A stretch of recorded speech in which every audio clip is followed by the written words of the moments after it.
नमस्कार साथियों, मैं महेंद्र जाखटिया।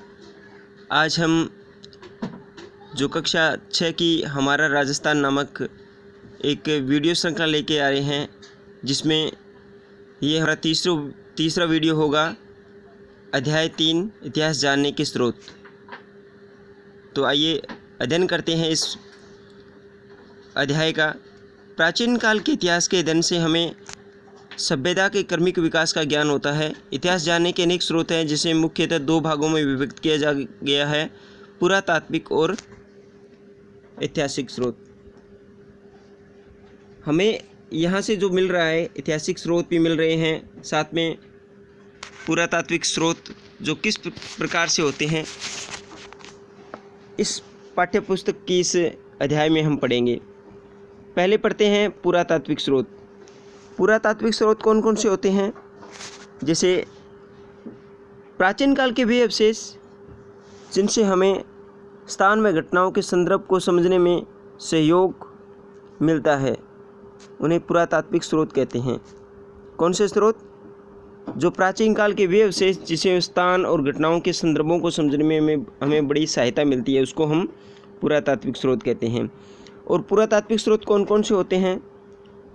जिस प्रकार से इसमें दिखाई दे रहा है: अभिलेख, मुद्रा, स्मारक, कलाकृतियाँ, उत्खनन से प्राप्त सामग्री। इसमें तात्कालिक जनजीवन को समझा जा सकता है, यानी उस समय के जो जीवन है उसको हम समझ सकते हैं। और संक्षेप में इसको हम देख सकते हैं। अभिलेख सबसे पहला है। अभिलेख कौन से होते हैं? ये हमें शिलालेखों यानी पत्थर की पट्टिकाओं पर, जिस प्रकार से हम किसी का अनावरण करते हैं तो आजकल जो पट्टिकाएं लगाते हैं, उसी प्रकार से प्राचीन काल में भी पट्टिकाएं लगाई जाती थी, जिसे हम आज के समय में इतिहास के रूप में शिलालेख कहते हैं। जिस प्रकार से हम किसी ग्राम पंचायत के अंदर देखते हैं कि शिलालेख के माध्यम से हम किसी सड़क का अनावरण करते हैं, किसी विद्यालय के अंदर भवन का अनावरण करते हैं, तो वही जो प्राचीन समय में भी पत्थर की पट्टिकाएं होती थी, उनको शिलालेख कहते थे। पाषाण शिलाओं, पत्थर के बड़े बड़े खंडों, स्तंभों, भवनों, गुफाओं की दीवारों, और ये कहाँ कहाँ प्राप्त हुए थे? मूर्ति प्रतिमाओं, स्तूपों, मठों, तालाबों, खेतों में खड़ी शिलाओं, ताम्रपत्रों पर उत्कीर्ण किए हुए मिलते हैं। ये कहाँ से प्राप्त होते हैं? जो हमें गुफाओं में भी मिलते हैं, भवनों में भी मिलते हैं। जो प्राचीन काल के भवन हैं उनमें स्तंभों में भी अभिलेख मिलते हैं। अभिलेखों की उपयोगिता क्या है? ये विविध भाषाओं में गद्य व पद्य दोनों की शैलियों में मिलते हैं। इन अभिलेखों में शासक, उसके आश्रित लोगों, रानियों, राजकुमारों, सामंतों आदि के नाम, घटनाओं की तिथियां, शासनकारियों और आज्ञाओं का उल्लेख मिलता है। साथ ही इनमें तात्कालिक सामाजिक, राजनीतिक, धार्मिक, सांस्कृतिक जीवन आदि की जानकारी मिलती है।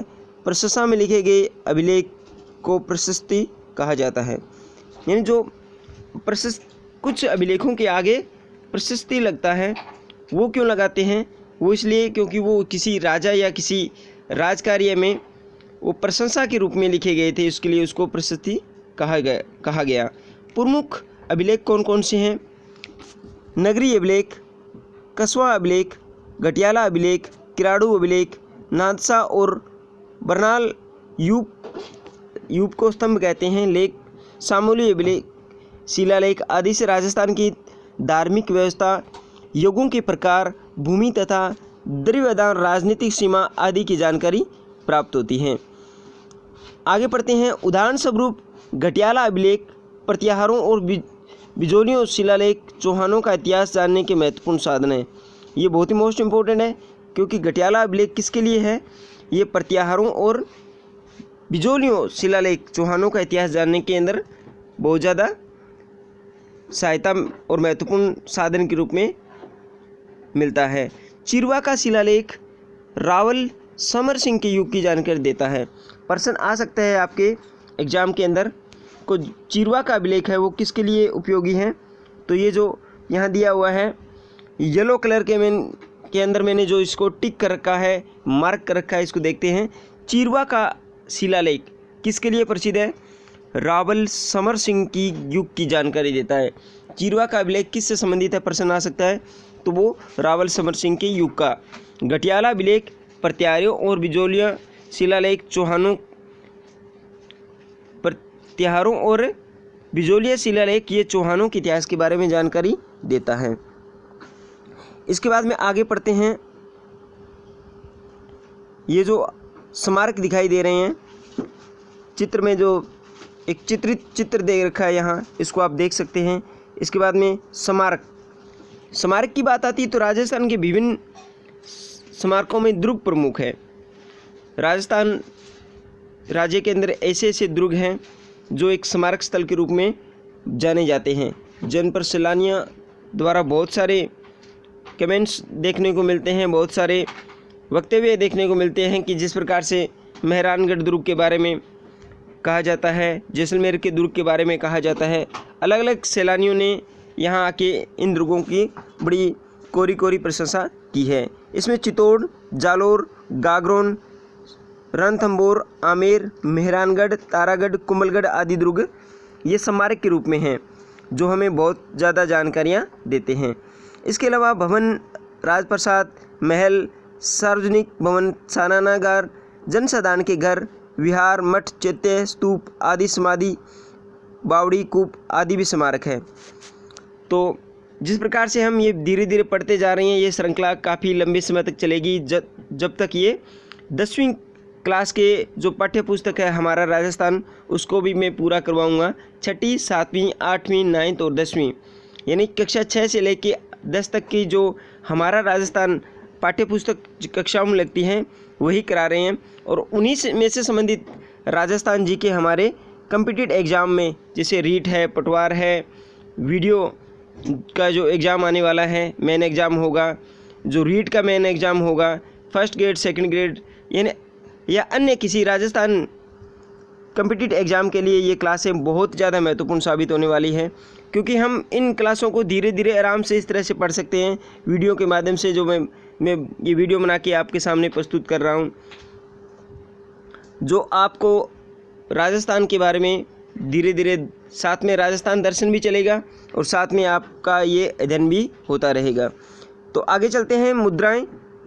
मुद्राओं अथवा सिक्कों, छापों या प्रतीकों से किसी भी काल विशेष की राजनीतिक, धार्मिक, आर्थिक स्थिति का पता लगता है। ये मुद्राएं किसके लिए उपयोगी साबित होती है, क्योंकि इससे हमें क्या मिलता है, उस क्षेत्र की मुद्राओं द्वारा, सिक्कों द्वारा या छापों या प्रतीकों से किसी काल की विशेष राजनीतिक, धार्मिक, आर्थिक स्थिति का पता चलता है।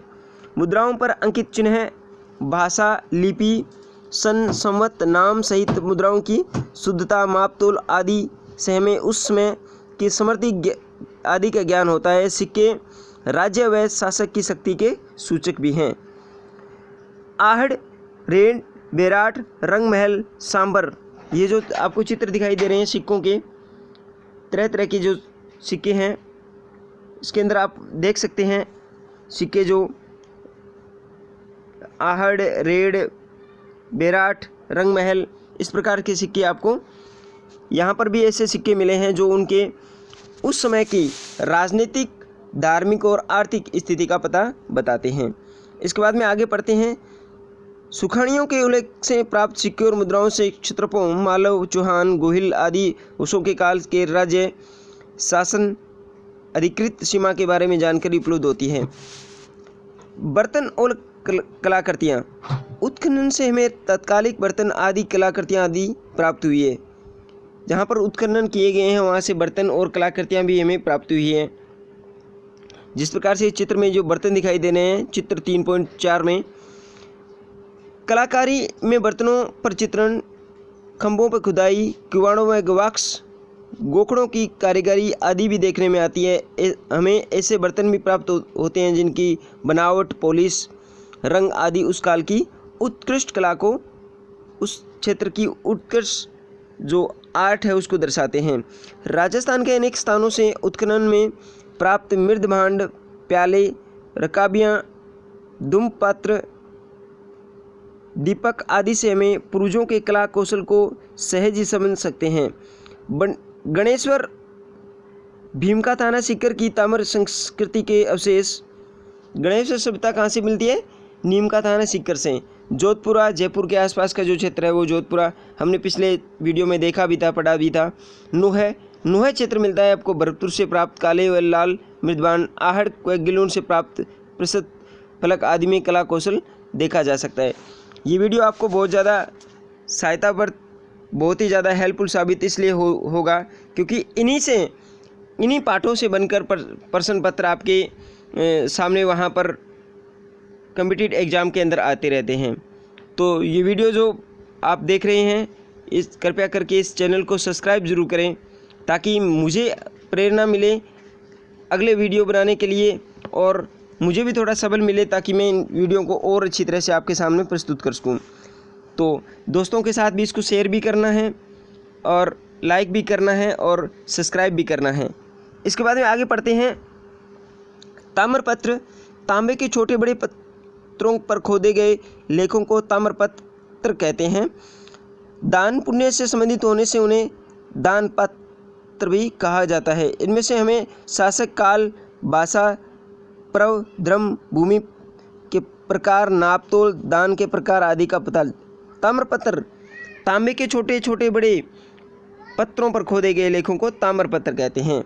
जो ये ताम्रपत्र आपको इस चित्र के माध्यम से दिखाई दे रहा है, देख सकते हैं। इस प्रकार के ताम्रपत्र अनेक पुरातात्विक स्तरों पर मिले हैं जो उस क्षेत्र की नापतोल की प्रक्रिया के बारे में हमें जानकारी देते हैं।